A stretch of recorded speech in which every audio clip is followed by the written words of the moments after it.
భాష దినోత్సవం శుభాకాంక్షలు. నా పేరు హేమంత్. నేను ఈరోజు మీ ముందుకు గిడుగు వెంకటరామమూర్తిగా వచ్చాను. నేను 1863 ఆగస్టు 29 శ్రీకాకుళం జిల్లా పర్వతాలపేట అనే గ్రామంలో జన్మించాను. నా తల్లిదండ్రులు వీర్రాజు, వెంకమ్మ. నేను తెలుగు భాషకు చేసిన కృషిని గుర్తిస్తూ నా జయంతి అయిన ఆగస్టు 29ని గౌరవిస్తూ తెలుగు భాష దినోత్సవం జరుపుకుంటాము. నేను తెలుగు భాషకు చేసిన కృషిని గుర్తిస్తూ తెలుగు భాష దినోత్సవం జరుపుకుంటారు. ధన్యవాదాలు. జై తెలుగు తల్లి. ఉపాధ్యాయుల గారికి, ఉపాధ్యాయులకు, నాతోటి విద్యార్థులకు అందరికీ శుభోదయం. ముందుగా అందరికీ తెలుగు భాష దినోత్సవ శుభాకాంక్షలు. నా పేరు విద్యారణ్య. నేను 7వ తరగతి చదువుతున్నాను. ఇప్పుడు నేను తెలుగు భాష గొప్పతనం గురించి చెబుతాను. మనము మాట్లాడే భాష తెలుగు కనుక తెలుగు మన మాతృభాష. తెలుగును తెనుగు, ఆంధ్రము అని కూడా పిలుస్తారు. తెలుగు అమృతంతో సమానమైన భాష, తేటైన భాష, తేనె లాంటి భాష అంటారు. దేశ భాషలందు తెలుగు లెస్స అని శ్రీకృష్ణదేవరాయలు చెప్పారు. విదేశీయులు కూడా ది మ్యూజికల్ లాంగ్వేజ్ అని తెలుగు భాషను మెచ్చుకుంటున్నారు, నేర్చుకుంటున్నారు. పూలలోని మధువు, పున్నమి వెన్నెల, చిట్టి పాప నవ్వు, పుట్టె తేనె కలిపి చూడ, తెలుగు పలుకులే భాషించు అని అన్నారు. తెలుగు భాష గొప్పతనం గురించి ఆచార్య తిరుమల అనే కవి పద్యం, గద్యం, నాటకం, కథలతో నిండిన మన భాషలో భారతం, భాగవతం, రామాయణం వంటి ఎంతో గొప్ప గ్రంథాలు రచించబడ్డాయి. తెలుగు అనగా తేనెలోని తీయదనం కలగలిసి ఎంతో మాధుర్యంతో లక్షణమైన భావన, ఉచ్చారణ కలిగిన గొప్పతనంతో ఉంటుంది మన తెలుగు భాష అని అర్థం. ఇంతటి గొప్ప అవకాశం ఇచ్చినందుకు నా ధన్యవాదాలు. జై తెలుగు తల్లి.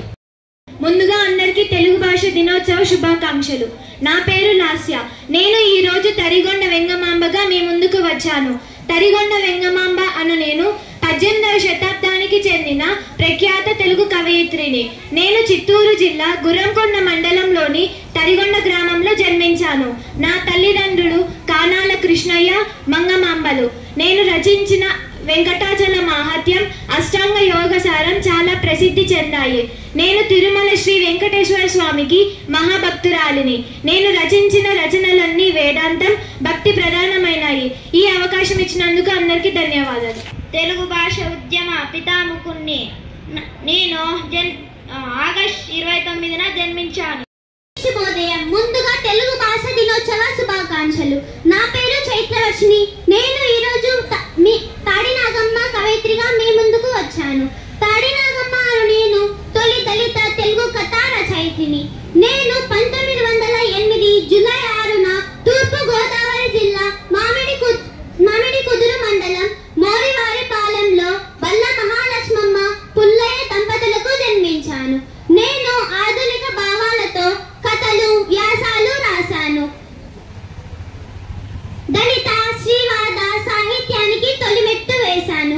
ఇంకెక్కడి జయము, స్త్రీ కన్నీరు, ముద్దు లాంటి రచనలు రచించి సమాజంలో దళితులు అనుభవిస్తున్న సమస్యలను గుర్తించాను. దళితురాలైన నేను అప్పట్లో స్కూల్కి వెళ్ళడం అనేది సాధారణ విషయం కాదు. పట్టు విడవకుండా చదువు సాగించాను. ఉత్తమ ఉపాధ్యాయుని అవార్డు కూడా అందుకున్నాను. ఈ అవకాశం ఇచ్చినందుకు అందరికీ ధన్యవాదాలు. ముందుగా తెలుగు భాష దినోత్సవ శుభాకాంక్షలు. నా పేరు దీక్షిత. నేను 7వ తరగతి చదువుతున్నాను. నేను ఈరోజు ఆత్కూరి మొల్ల అనే కవిత్రిగా మీ ముందుకు వచ్చాను. ఆత్కూరి మొల్ల అనే నేను తెలుగు కవిత్రాల్లో గొప్ప పేరు సంపాదించిన వనితను. నేను కడప జిల్లా గోపవరంలో కుంభరి కుటుంబంలో జన్మించాను. 16వ శతాబ్దానికి చెందిన కవయిత్రిని. నేను రామభక్తురాలుని. నేను రచించిన మొల్ల రామాయణం ఎంతో ప్రసిద్ధి చెందింది. నా శైలి చక్కని పదాలతో సరళంగా, రమణీయంగా రాశాను. ఈ అవకాశం ఇచ్చిన ప్రతి ఒక్కరికి ధన్యవాదములు. తెలుగు జాతి గొప్పతనం తెలుసుకున్న వాళ్ళకి తెలుగే ఒక మూలధనం.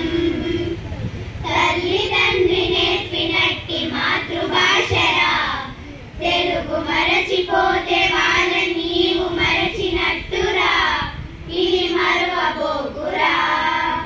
తెలుగు భాష తీయదనం, తెలుగు జాతి గొప్పతనం తెలుసుకున్న వాళ్ళకి తెలుగే ఒక మూలధనం. తల్లిదండ్రి నేర్పినట్టి మాతృభాషరా, తెలుగు మరచిపోతే వాళ్ళ నీవు మరచినట్టురా, ఇది మరువబోకురా. అమ్మా అన్న పిలుపులో నా అనురాగం ధ్వనిస్తుంది, నాన్న అన్న పదములో నా అభిమానం జనిస్తుంది. మమ్మీ డాడీలోన ఆ మాధుర్యం ఎక్కడుంది? మామ అన్న మాట మనసు లోతుల్లో నిలుస్తుంది. చాలు మనకు ఆదరణే లభిస్తుంది. ఆంటీ అంకుల్లో